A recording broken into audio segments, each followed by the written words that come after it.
तो दोस्तों, मैं आपका एक बार फिर से हमारे टुडे सस्पेंस यूट्यूब चैनल पर स्वागत करता हूं। हमारे चैनल पर केवल सच्ची कहानियां ही बताई जाती हैं। उन पर विश्वास करना या ना करना आप पर निर्भर है। आशा है आपको यह कहानी बहुत पसंद आएगी। तो दोस्तों, चलिए कहानी शुरू करते हैं।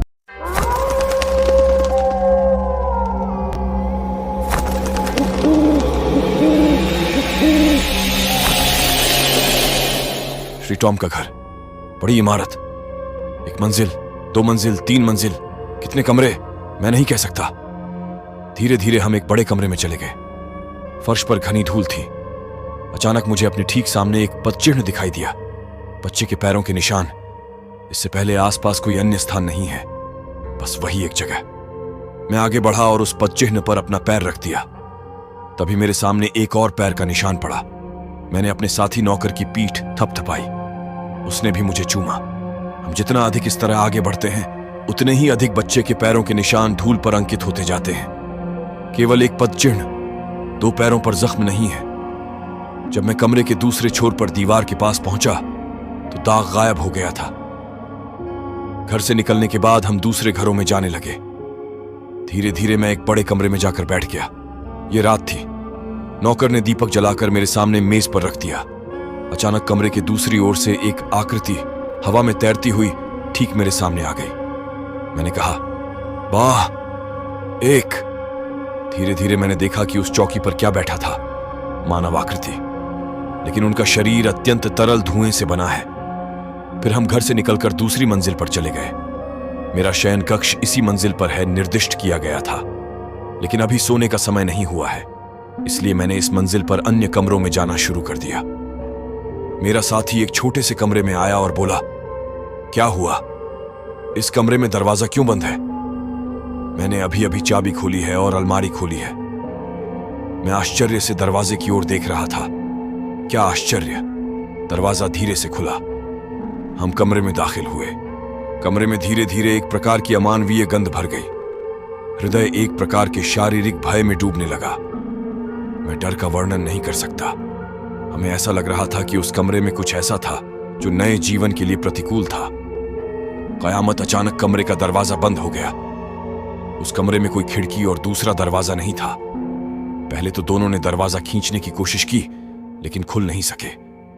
मेरे साथी ने कहा कि अलमारी पतले तख्तों से बनी है, इसे 2 लातों से तोड़ दो, देखते हैं भूत कैसे बचाता है।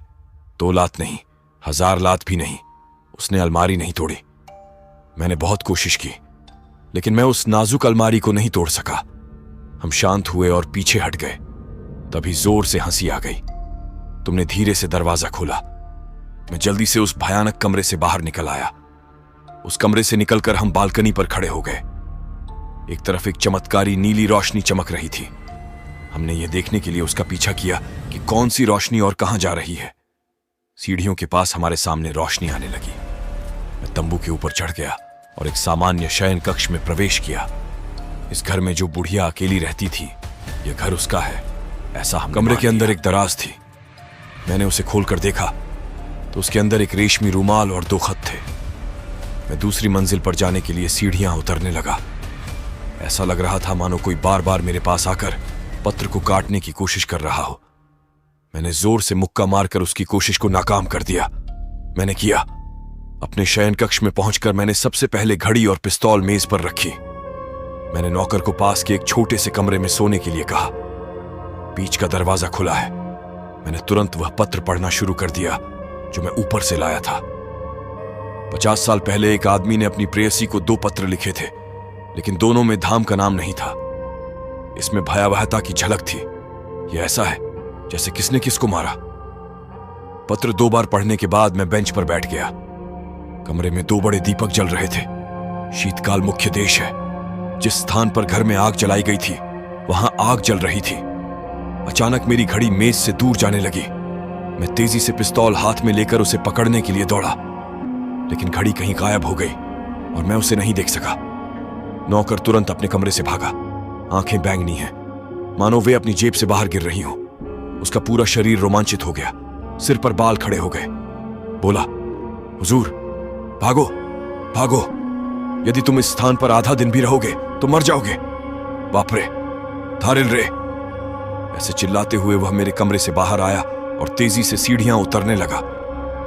मैं उसे वापस लाने के लिए पीछे पीछे दौड़ा, लेकिन उसने दरवाजा खोला और आह भरते हुए भाग गया। मैं अब उस भयानक श्मशान जैसी इमारत के अंदर अकेला पड़ा था। मैं अपने जीवन में बहुत उलझन में था। एक बार सोचा तो मैं भी भाग जाऊंगा, लेकिन मित्र सब हंसेंगे और उपहास करेंगे। माथे पर क्या है, यह सोचकर मैं फिर ऊपर चला गया। मेरे सामने ताड़ के पेड़ के समान काले रंग के एक आदमी की आकृति खड़ी थी। उसका सिर छत से टकराया। उस सिर की आंखें जल रही थीं। मेरा पूरा शरीर कांप उठा। उसके हाथ से पिस्तौल गिर गई। मैं इसे लेने के लिए पहुंचा। स्तब्ध और लकवाग्रस्त हाथ नहीं उठे। मैंने खड़े होने की कोशिश की। पैर सुन्न और लकवाग्रस्त हैं। पैर नहीं उठा। मैंने चिल्लाने की कोशिश की। मुख से बोल न निकलते थे। ज्ञान लुप्त होने वाला है, लेकिन मेरे मन में अभी भी एक विचार था। मैंने सोचा कि यदि मैं डरूंगा तो निश्चय ही अपनी जान से हाथ धो बैठूंगा। ऐसा सोचकर मैंने बहुत कोशिश की और धैर्य रखा। दीपक बुझे नहीं, अंगीठी की आग बुझी नहीं। फिर भी कमरा अंधेरे में डूबा हुआ था। मैंने सोचा, चाहे कुछ भी हो, घर में रोशनी तो रहनी ही चाहिए। अगर मैं अंधेरे में रहूंगा तो मर जाऊंगा। मैंने फिर उठने की कोशिश की। मैं अब उठ सकता था। मैं धीरे से गया और एक खिड़की खोली। वह एक ज्योतिषीय रात थी। कमरे में हल्की चांदनी दाखिल हुई। वह रोशनी में मैंने देखा कि ताड़ के पेड़ के सबूत काले रंग की विशाल आकृति कमरे में पूरी तरह से नहीं थी। केवल उसकी छाया एक तरफ खड़ी थी। मैं दोबारा जाकर चौकी पर बैठ गया।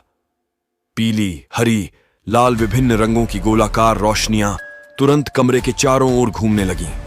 इसके बाद घर भूकंप की तरह हिलने लगा।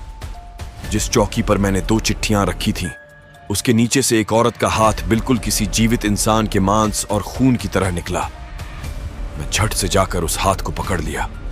पत्र 2 हिस्सों में लेने के बाद एक क्षण में हाथ गायब हो गया।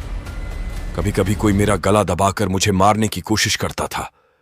कभी कभी हाथ मेरी गर्दन तोड़ने के लिए आ जाते थे। मैं साहस से भरकर उन भूतिया हाथों को झटकने लगा। यह आश्चर्य की बात है कि मैं उस रात बच गया। अगली सुबह मैं उस घर से निकल गया। उसके बाद मैं कभी उस तरफ नहीं गया। तो दोस्तों, आज की कहानी यहीं खत्म होती है। उम्मीद है आपको यह कहानी बहुत पसंद आएगी। ऐसी ही डरावनी कहानियों के लिए हमारे चैनल को सब्सक्राइब करें। अगली कहानी में मिलते हैं।